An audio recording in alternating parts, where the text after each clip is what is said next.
Bonsoir, mes chers amis. Ce soir, laissez-moi vous emporter dans les couloirs feutrés d'un palais où le silence parle et où chaque porte cache une vérité que l'on préférerait ne jamais découvrir. Une nouvelle enquête de Hercule. Poirot vous attend dans les salons nobles du palais de Kensington, là où le mystère rôde entre les colonnes dorées et les miroirs anciens. Mais dites-moi, chers auditeurs, de quel coin du monde nous écoutez-vous ce soir? Êtes-vous confortablement installés, à l'abri du froid, prêts à suivre chaque mot avec attention? Allumez une lumière douce, servez-vous une tasse de thé, et tendez bien l'oreille, car la dernière porte était ouverte, et ce qu'elle révélait allait bouleverser même les nerfs les plus solides. Laissez un commentaire ci-dessous. Dites-nous de quelle ville ou pays vous regardez. Et surtout, abonnez-vous pour ne jamais manquer un mystère de l'illustre Monsieur Poirot. Le brouillard de Londres enveloppait la ville d'un silence ouaté ce soir-là, comme si la capitale elle-même retenait son souffle. À l'angle d'une avenue bordée d'arbres centenaires, le palais de Kensington se dressait, majestueux, avec ses fenêtres éclairées projetant de longues ombres sur les pavés humides. Les feuilles d'automne glissaient silencieusement contre les marches de marbre, tandis que le vent murmurait entre les balustrades de fer forgé. Dans un fiacre discret, Hercule Poirot observait les grilles du palais avec son calme légendaire. Vêtu de son costume 3 pièces impeccable, une écharpe soigneusement nouée autour du cou, il tenait dans ses gants un carton d'invitation estampillé d'un sceau royal, une réception privée, une lettre manuscrite et une mention étrange.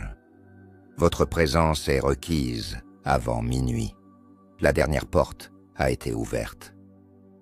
Hastings, mon ami, dit Poirot d'un ton posé mais grave, une telle formulation n'est pas une simple coquetterie littéraire. Non, elle cache quelque chose, une ombre peut-être, ou un aveu déguisé. Le capitaine Hastings, assis en face de lui, haussa les sourcils. Vous pensez qu'il y aura un crime ce soir, Poirot? Dans un endroit aussi prestigieux? Poirot esquissa un sourire, là où il y a vanité, orgueil ou ambition. Il y a toujours place pour le crime, même au sein des dorures. À l'intérieur du palais, les invités de la haute société s'agitaient dans les salons richement décorés. Des lustres de cristal diffusaient une lumière dorée, faisant briller les parures de diamants et les uniformes de cérémonie. Pourtant, malgré l'apparente gaieté, une tension discrète flottait dans l'air. Les majordomes chuchotaient, les regards se détournaient trop vite. Quelque chose clochait. À leur arrivée, Poirot et Hastings furent accueillis par Lady Rowena Ashcroft, une femme élégante aux gestes retenus, au regard fatigué. « Monsieur Poirot, je vous suis reconnaissante d'être venu si rapidement.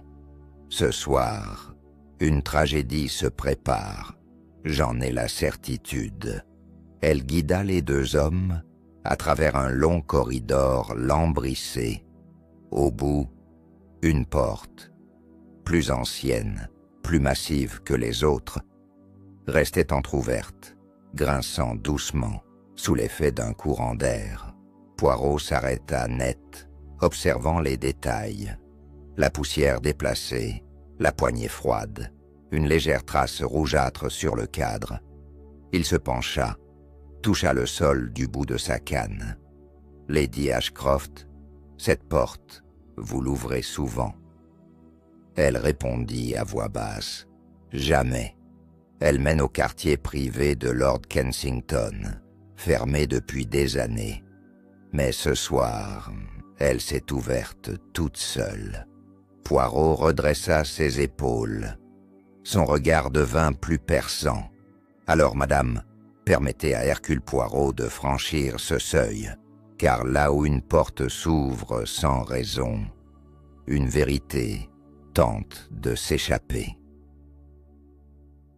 En franchissant le seuil de la porte ancienne, Hercule Poirot ralentit délibérément le pas, comme pour respecter le silence séculaire du couloir qu'il découvrait. L'atmosphère était radicalement différente. Ici, l'air semblait plus dense, chargé d'un parfum ancien, mêlant cire, bois et quelque chose de plus floral, comme un reste de lavande. Chaque détail était une énigme. Le tapis oriental légèrement déplacé, un tableau incliné au mur, et sur une petite table, un flacon de parfum brisé. Le détective s'accroupit, observant attentivement les éclats de verre.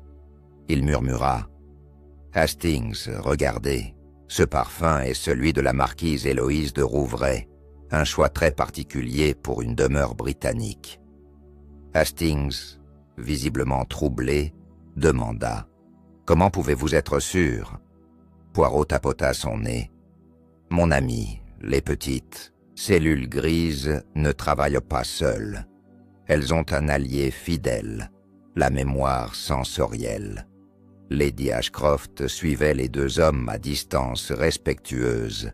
Ce couloir n'a pas été utilisé depuis la mort de Lord Alistair, le frère de mon mari. Il est mort ici, dans des circonstances que certains diraient naturelles. Mais moi, je n'y ai jamais cru. Poirot la fixa, pensif. Et ce parfum, Lady Ashcroft, à qui appartenait-il? Elle hésita puis avoua. À sa fiancée, la Française. Elle a disparu la nuit de sa mort. On a dit qu'elle avait fui, mais jamais son corps, ni sa lettre d'adieu, n'ont été retrouvés. Le silence retomba, lourd, seulement rompu par un craquement du plancher sous les pas de Hastings. Le détective avança dans une pièce attenante, une bibliothèque privée. Là, les rayons couverts de poussière trahissaient des années d'abandon. Pourtant, un seul livre semblait avoir été récemment déplacé. Poirot le saisit.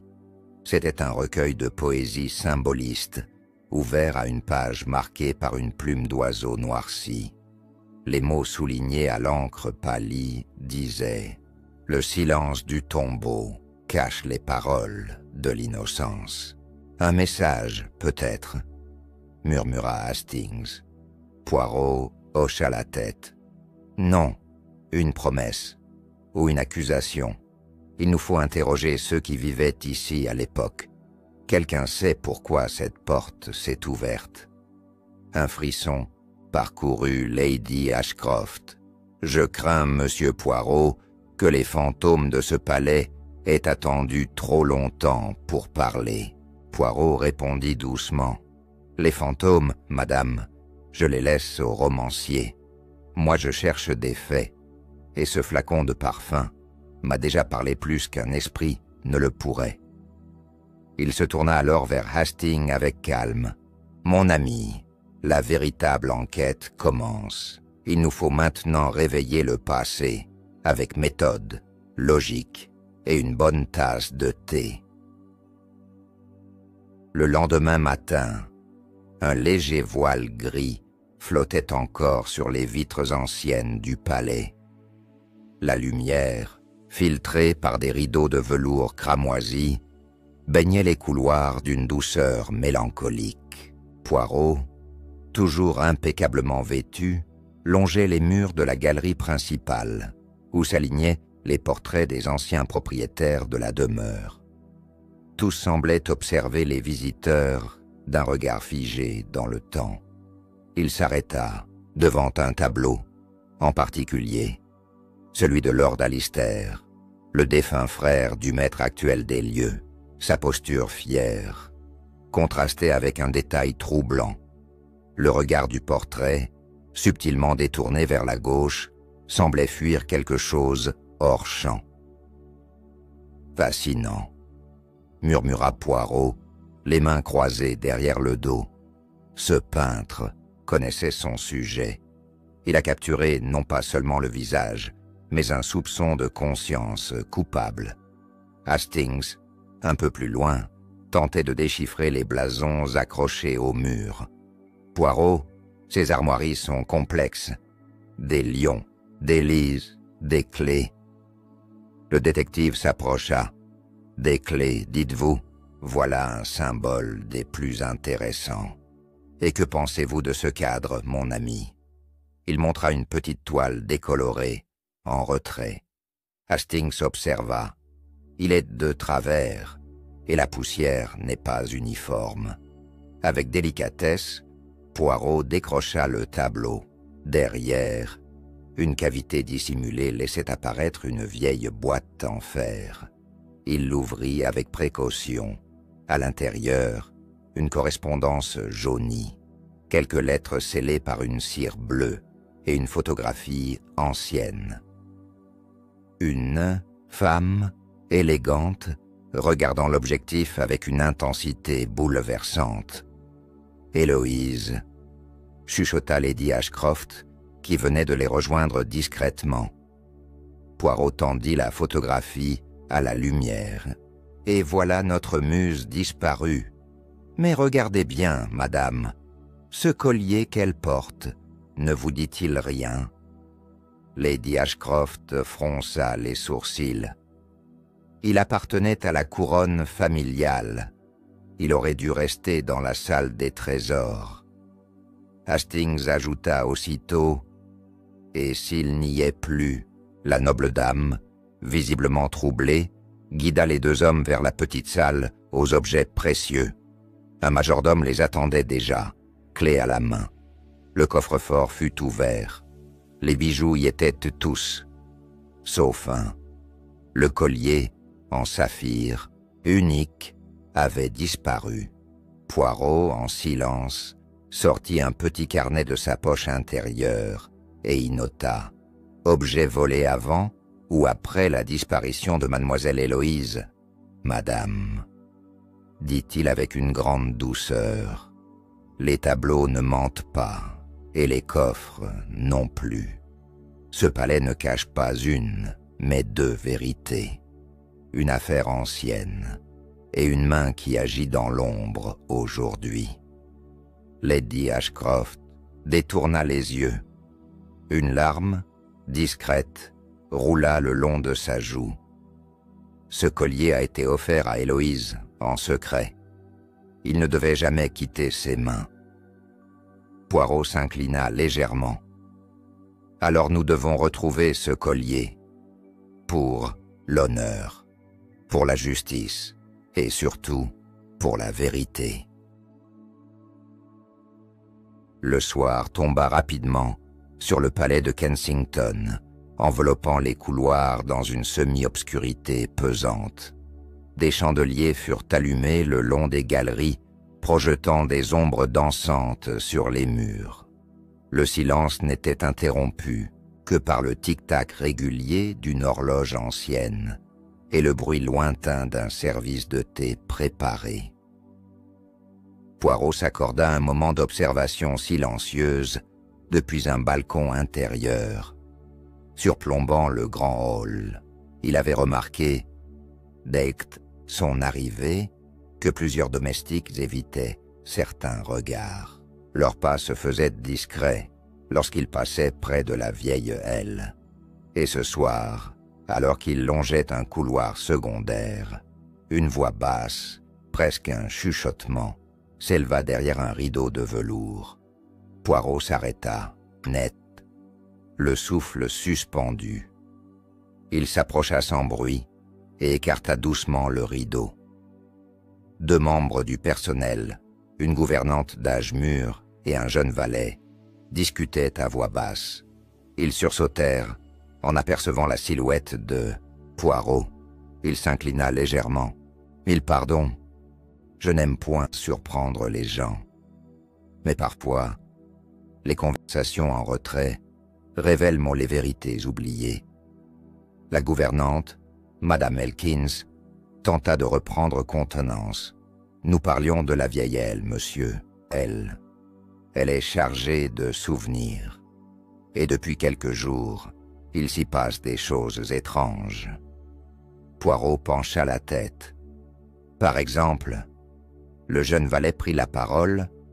Des bruits, la nuit, des portes qui claquent alors qu'elles sont verrouillées, et un parfum qui flotte, comme si quelqu'un passait. Poirot se redressa, les yeux brillants. Le parfum de lavande. Les deux acquiescèrent. Il murmura pour lui-même. Elle est encore là, alors, ou quelqu'un tient à le faire croire.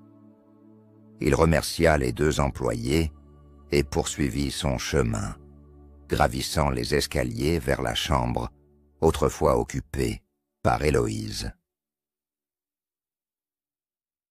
La pièce était restée close, selon Lady Ashcroft, mais à sa grande surprise, la serrure cédait facilement. À l'intérieur, tout semblait figé dans le temps. Une coiffeuse intacte, un miroir terni, des rideaux fermés, et sur le lit, soigneusement posé, une rose noire. Poirot s'approcha lentement et tendit la main. La fleur était fraîche, trop fraîche. Il regarda autour de lui.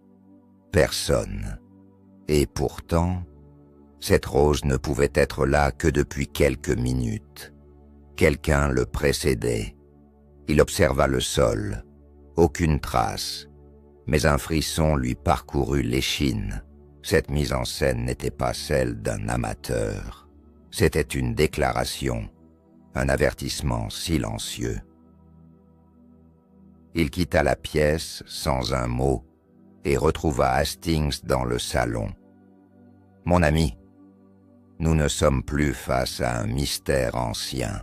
Non, quelqu'un, ici, joue avec le passé. Et ce quelqu'un est parmi nous. »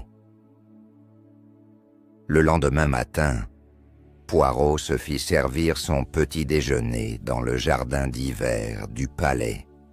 Le thé était parfaitement infusé, les toasts dorés à souhait.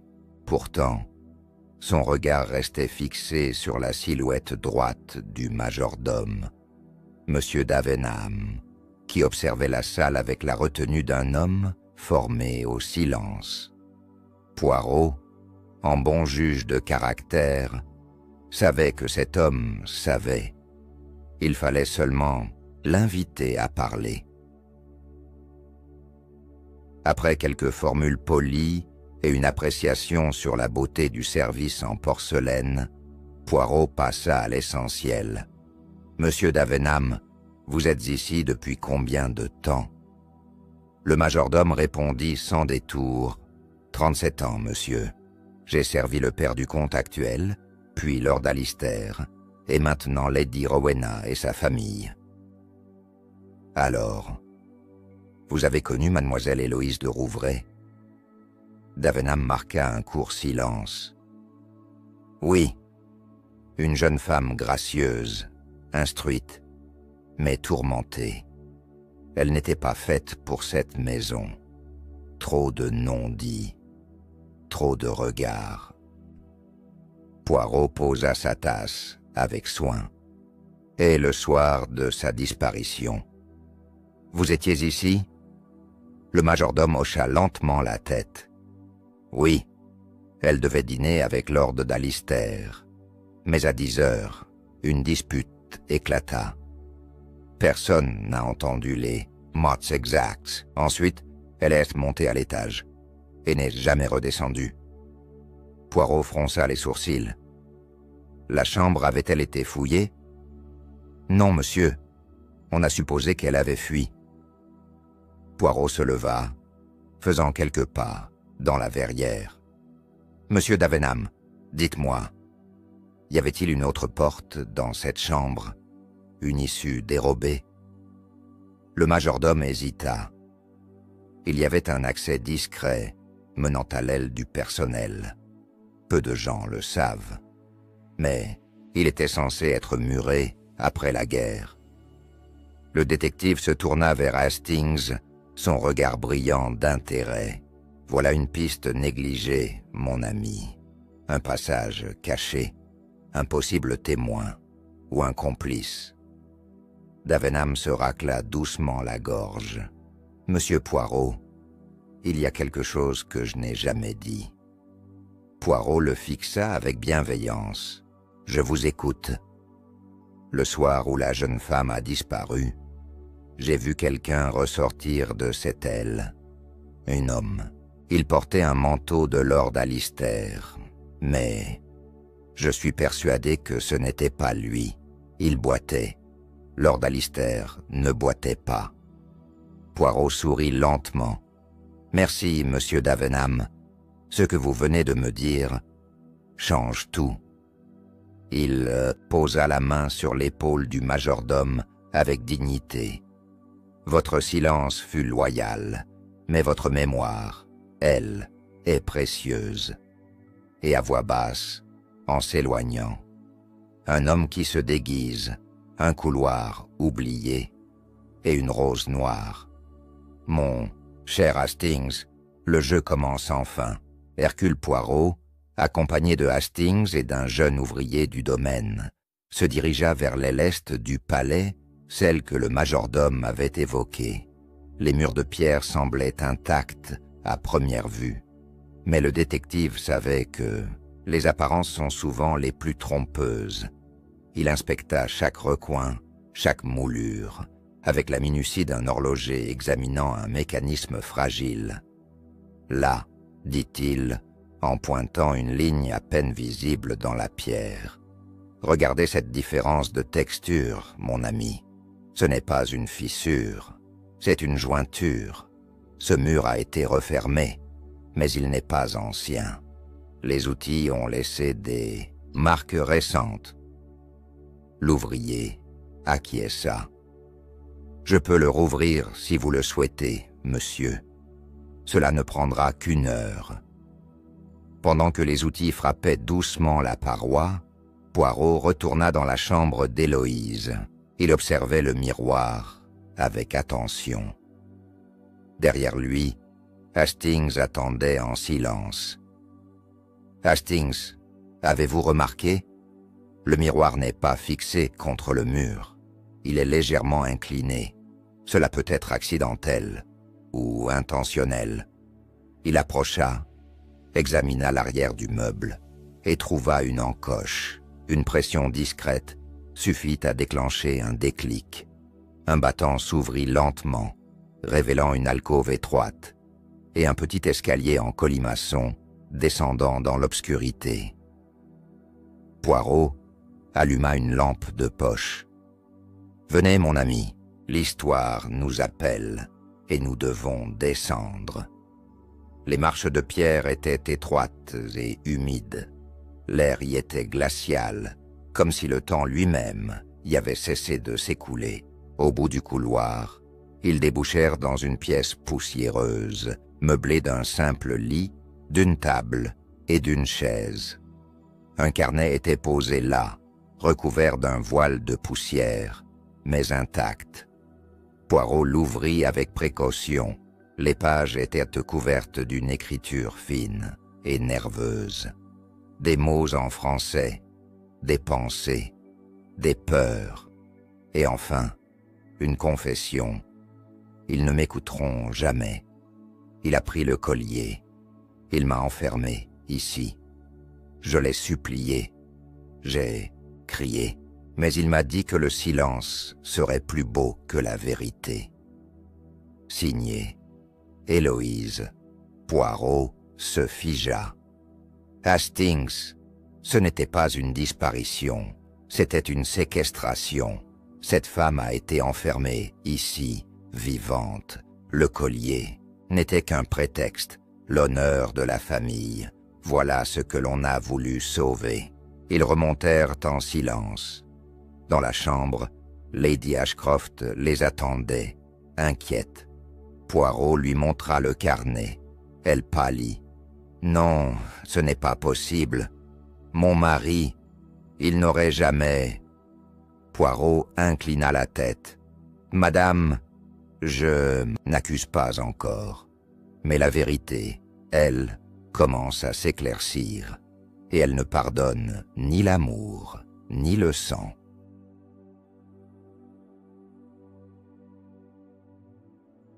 Ce matin-là, un étrange silence planait sur le palais de Kensington.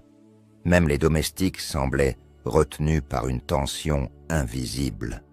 Dans le grand salon, Poirot s'installait avec soin, observant les moindres détails de la pièce.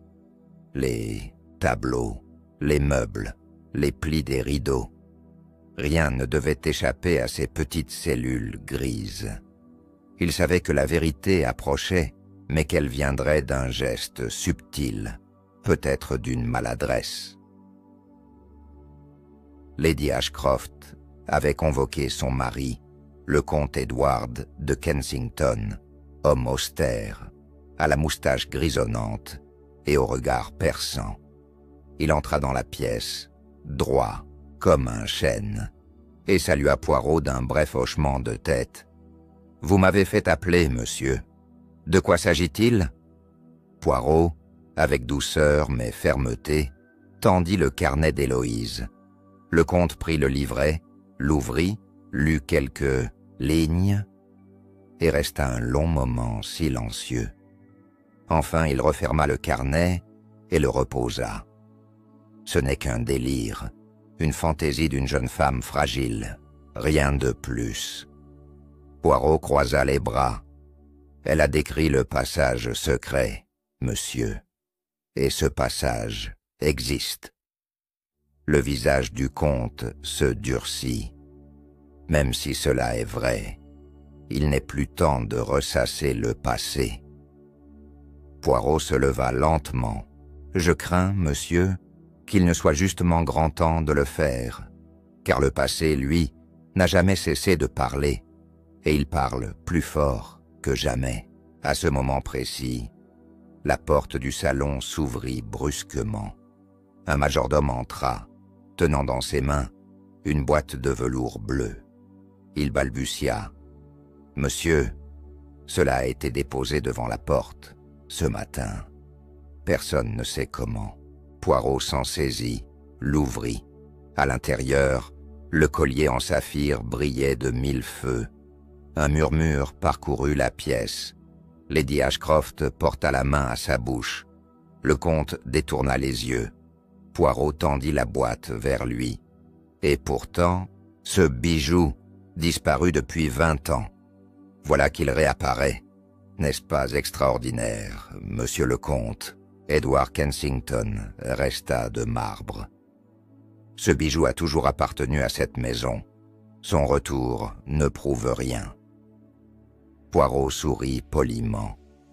Mais il prouve que quelqu'un, quelque part, souhaite que justice soit faite, et que le silence, celui imposé depuis 2 décennies, se brise enfin. Hastings, jusque-là muet, chuchota à Poirot. « C'est un message, n'est-ce pas? Quelqu'un essaie de parler. » Poirot acquiesça. « Oui, mon ami, le collier est revenu comme un fantôme qu'on ne peut plus ignorer. Et ce fantôme connaît le chemin jusqu'à la vérité. » Le crépuscule tomba une fois de plus sur le palais. Poirot, insatiable dans sa quête de vérité, arpentait les salons avec la lenteur d'un chat en chasse. Il s'arrêta dans la salle de musique, vaste pièce aux murs recouverts de tapisseries florales et d'instruments anciens. Un piano à queue, noir comme l'onyx, trônait au centre. Le détective s'y attarda. Il le fixa longuement, puis appuya sur une touche. Un son aigu résonna, suivi d'un cliquetis métallique étrange. Poirot s'agenouilla devant le piano. Il inspecta l'intérieur du meuble et après quelques secondes, il découvrit une enveloppe glissée entre deux cordes. Il l'extrait délicatement, puis souffla la poussière. L'enveloppe était scellée avec la même cire bleue que celle des lettres trouvées derrière le tableau. Sur le revers, une initiale. Et il ouvrit la lettre avec précaution. L'écriture était la même que celle du journal intime d'Héloïse. Dans cette missive, elle écrivait, avec émotion et crainte, que quelqu'un l'avait prévenue, qu'un homme du palais avait tenté de la sauver, mais qu'il avait été réduit au silence. Elle évoquait un nom, ou plutôt une initiale, A. Poirot resta longuement pensif, assis dans le fauteuil, près du piano. Il relut la lettre plusieurs fois. Hastings entra, intrigué. « Que contient-elle » demanda-t-il à voix basse. Poirot répondit lentement. « Une preuve de plus, et une énigme, un allié oublié. Quelqu'un a voulu aider Héloïse, et ce quelqu'un pourrait bien être encore ici. » Ils interrogèrent le personnel restant. Parmi les plus anciens, un jardinier discret du nom d'Alfred. Lorsqu'on lui montra la lettre, il blêmit, puis hocha la tête. Elle m'avait demandé de lui apporter un billet pour sa cousine, à Paris. Mais le soir venu, elle n'était plus là. Le comte m'a dit qu'elle était partie sans prévenir. J'ai cru bon de me taire. Poirot se leva. « Et vous avez glissé la lettre dans le piano ?» Alfred hésita, puis avoua. « Je ne pouvais pas me résoudre à la brûler. J'espérais qu'un jour, quelqu'un la trouverait. » Poirot lui posa la main sur l'épaule. « Votre silence fut lourd, mais votre choix de cacher cette lettre a permis que justice vive encore. » De retour dans le grand salon, Poirot déclara devant Lady Ashcroft « Madame, il devient évident que votre maison a protégé non seulement un secret, mais aussi des complicités silencieuses. Certaines étaient lâches, d'autres courageuses. Mais aujourd'hui, la vérité ne peut plus être étouffée. » Elle baissa les yeux. Une larme coula le long de sa joue.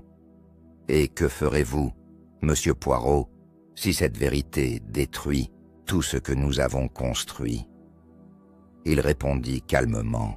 « Alors, madame, il faudra reconstruire, mais cette fois-ci, sur des fondations honnêtes. »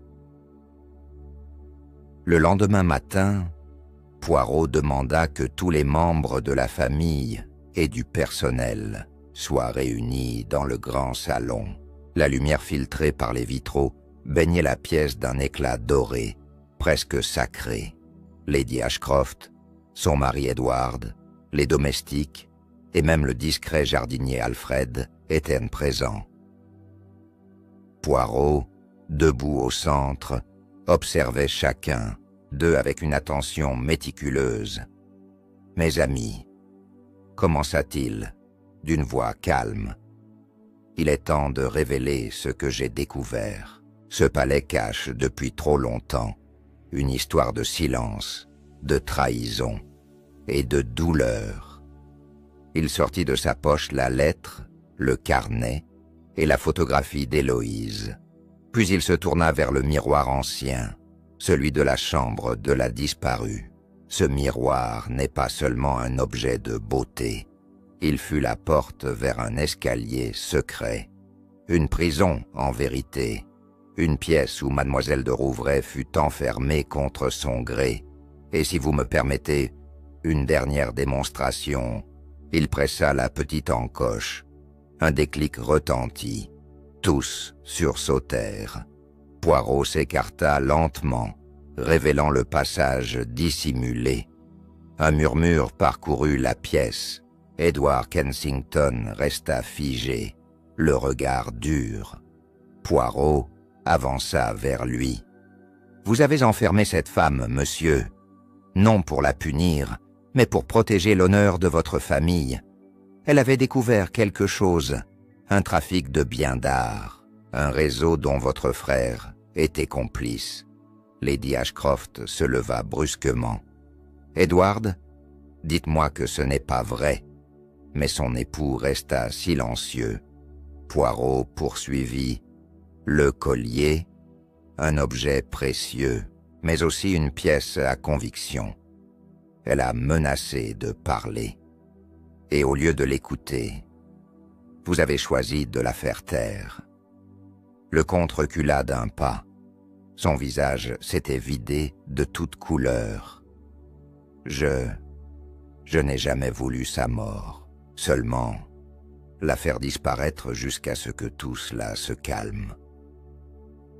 Poirot hocha lentement la tête. Et cela n'a jamais cessé. Votre silence est devenu un poids.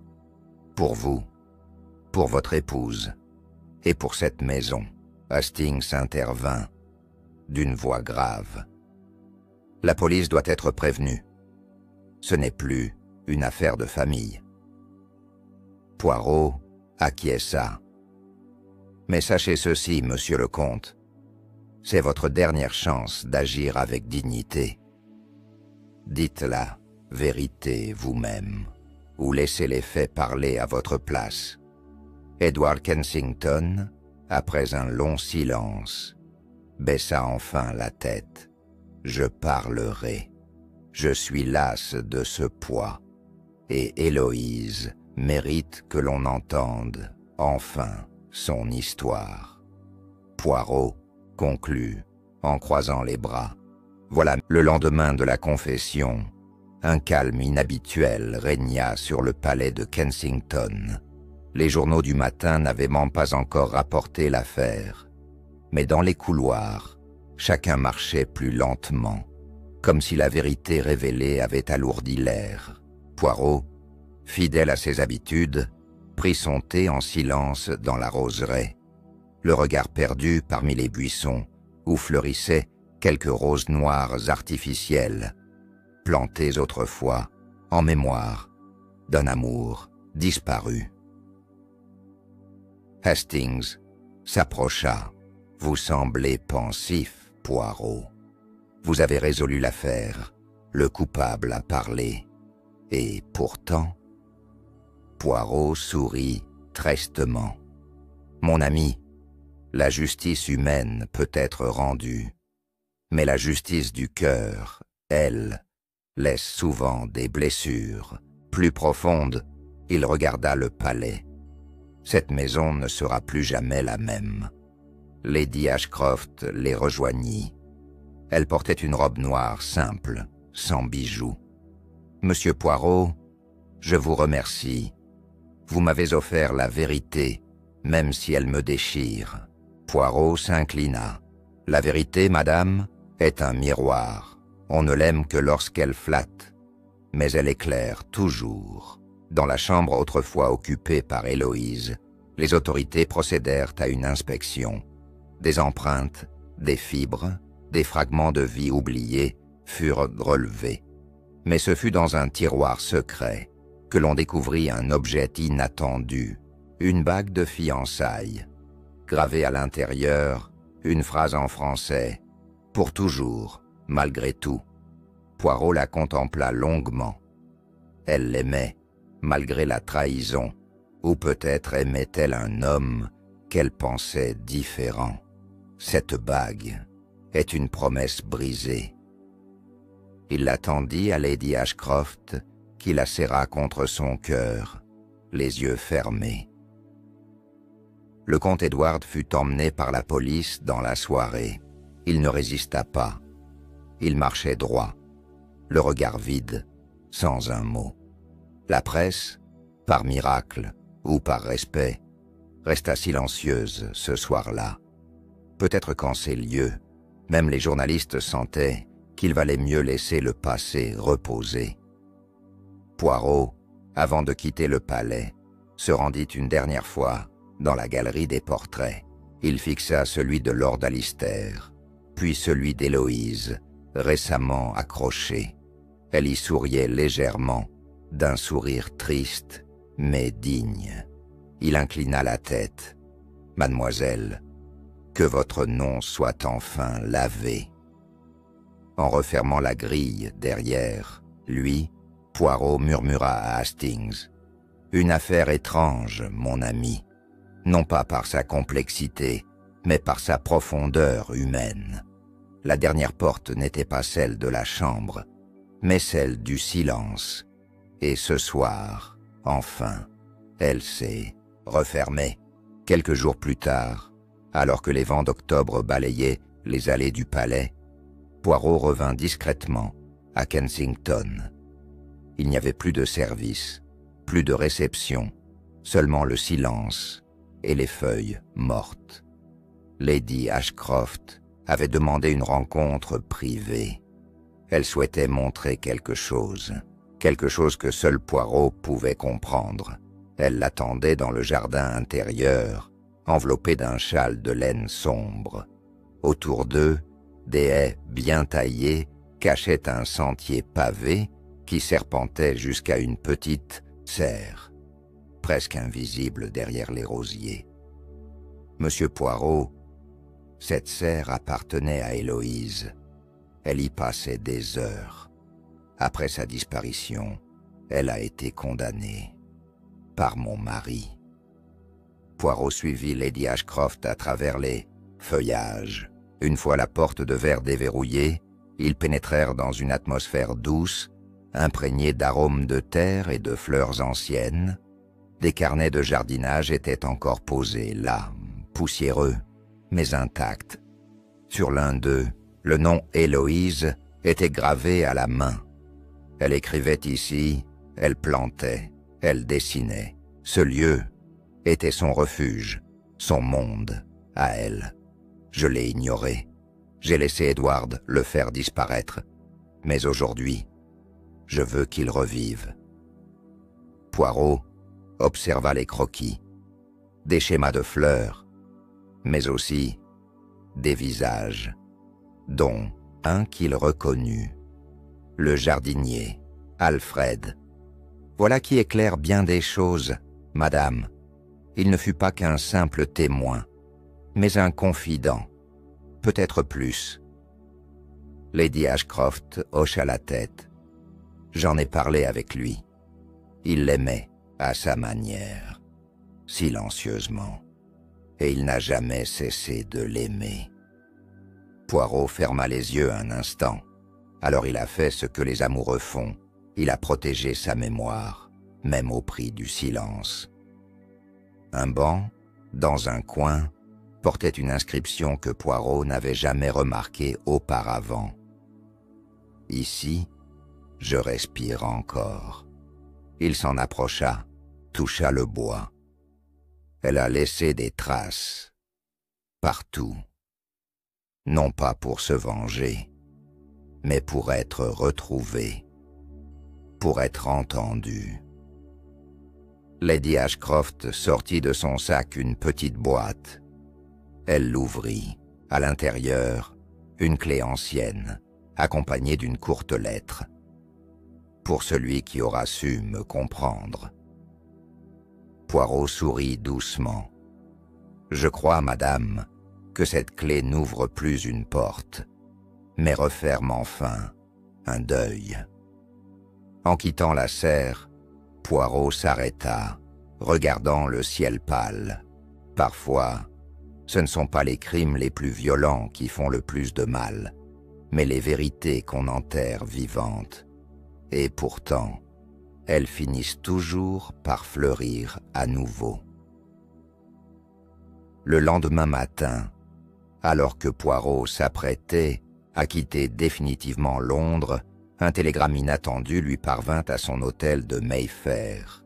Signé de Lady Ashcroft, le message était bref. « Venez, le notaire vient de découvrir un document ancien dans la bibliothèque. Il semble que ce soit important. » Intrigué, Poirot fit aussitôt préparer sa mallette et monta dans un fiacre. Au palais, l'atmosphère avait encore changé. Moins de tension, mais une sorte de solennité respectueuse s'installait dans les lieux. Dans le petit cabinet de lecture, entre deux bibliothèques secrètes, le notaire, un homme discret, au regard vif, tendit à Poirot une enveloppe scellée portant une signature familière. Héloïse de Rouvray. Ce document a été glissé dans un faux compartiment du meuble à droite, Monsieur Poirot. Nous ne l'avions jamais ouvert. Il était protégé par un système à ressort ingénieux. Poirot acquiesça lentement, observant le papier ancien. Il l'ouvrit délicatement et lut à voix haute. « Ceci est mon dernier témoignage. Si un jour mes mots vous parviennent, sachez que je n'ai jamais fui. On m'a fait taire, mais je lègue tout ce que je possède à celui ou celle qui écoutera avec le cœur. Que la vérité rende la paix à cette maison. Héloïse. » Attaché à ce testament, un document légal dûment signé et validé, rédigé en anglais et en français, stipulait qu'Héloïse était propriétaire d'un terrain en Provence, transmis par sa tante. Sa volonté était d'en faire un lieu d'accueil pour jeunes femmes sans foyer. Un rêve jamais réalisé. Lady Ashcroft, les larmes aux yeux, déclara « Nous allons faire exécuter sa volonté. Ce terrain sera ce qu'elle a souhaité. Nous l'appellerons la maison Héloïse. » Poirot inclina la tête. « Voilà une décision noble, madame, car ce n'est pas seulement la vérité qui est une justice, ce sont les actes qui la prolongent. » Hastings, ému, demanda à Poirot « Croyez-vous que cette maison pourra vraiment être en paix maintenant ?» Poirot sourit doucement. « Oui, mon ami, car ce ne sont pas les pierres qui portent le poids de la mémoire. Ce sont les âmes. Et ici, une âme oubliée vient enfin de reposer. » Avant de quitter Kensington une dernière fois, Poirot fit une dernière visite à la serre, à la chambre, au miroir. Il traça un dernier regard sur le domaine. Puis, doucement, il murmura « Adieu, mademoiselle Héloïse. Votre voix fut étouffée, mais aujourd'hui, elle chante. » Quelques mois s'étaient écoulés depuis la découverte du testament. L'hiver s'était installé sur Londres, couvrant Kensington d'une brume épaisse et blanche. Le palais, désormais silencieux, avait fermé ses portes aux visiteurs. Lady Ashcroft avait quitté la capitale pour s'installer en France, sur les terres héritées par Héloïse, afin de superviser la création de la maison Héloïse. Elle écrivait à Poirot chaque semaine, ses lettres emplies de gratitude et d'un deuil lentement transformé en lumière. Poirot, quant à lui, avait repris le cours calme de ses affaires. Installé dans son appartement de Whitehaven Mansions, il réarrangeait ses bibelots, nettoyait ses souliers et méditait sur l'affaire de Kensington. Ce mystère l'avait touché plus que d'ordinaire. Il ne s'agissait pas d'un meurtre sanglant, mais d'une disparition, d'un mensonge, d'un amour trahi et d'un silence devenu insupportable. Un matin, une enveloppe épaisse arriva par la poste. Elle contenait une photographie, l'inauguration de la maison Héloïse. Des jeunes femmes souriantes, un ruban coupé, et au centre, Lady Ashcroft, tenant dans ses mains une plaque gravée. En mémoire d'Héloïse de Rouvray, la vérité finit toujours par fleurir. Hastings, en visite ce jour-là, le trouva ainsi, figé devant la photo. « C'est une belle fin, n'est-ce pas, Poirot ?» Le détective posa la photographie avec soin. « Oui, mon ami, ce n'est pas une victoire éclatante, mais c'est une paix retrouvée. Parfois, c'est tout ce que l'on peut espérer. » Le soir même, il s'accorda une promenade à pied dans les rues calmes de la ville. Sous les réverbères, les pavés luisaient. Il passa devant une vitrine où une rose noire artificielle était exposée. Il s'arrêta un instant. Elle lui rappela cette fleur laissée sur le lit, dans la chambre d'Héloïse.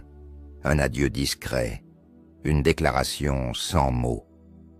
De retour, chez lui, il s'installa dans son fauteuil favori, alluma une petite lampe et relut les lettres d'Héloïse, ses croquis, ses notes.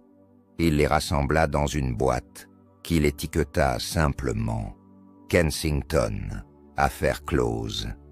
Puis il se leva, rangea la boîte dans une armoire et referma la porte. Avant d'éteindre la lumière, il se regarda dans le miroir. « Eh bien, Poirot, dit-il à voix basse, tu as tenu ta promesse. Tu as donné la parole à une femme que l'on avait fait taire. Et pour cela, tu peux dormir en paix. » Dans le silence de la nuit, seul le tic-tac de sa montre accompagnait ses pensées. Et dans ce silence, Hercule Poirot trouva enfin ce qu'il cherchait toujours à la fin d'une affaire. Non pas l'applaudissement, mais l'ordre, l'équilibre et la justice